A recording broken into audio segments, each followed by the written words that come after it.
Love as the meaning of life. At the end of the day, love gives life meaning. Sabi, it is what makes us feel connected, valued, and fulfilled.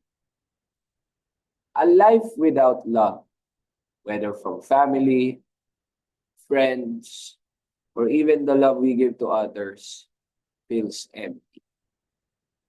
Hindi ko naman po para itang. I'm currently facing that kind of feeling.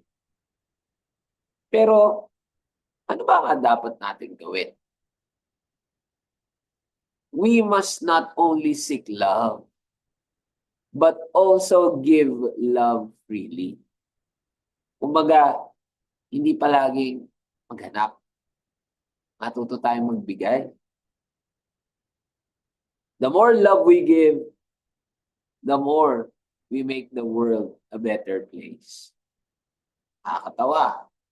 Maaari kasi galing lang siya sa linya ng isang kanta. Pero hindi. Love has the power to heal, unite, and transform. Pero kanino ba ito mag-uumpisa? It will start with us. Sa atin mismo. So let's ask ourselves, how do we express love in our daily lives? How can we be more patient, more understanding, and more compassionate? Because in the end, love is not about how much we receive.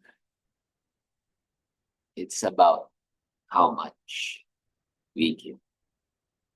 At yun nga po, sa mga issues na dapat nating pag-usapan, napikin mo lang ako.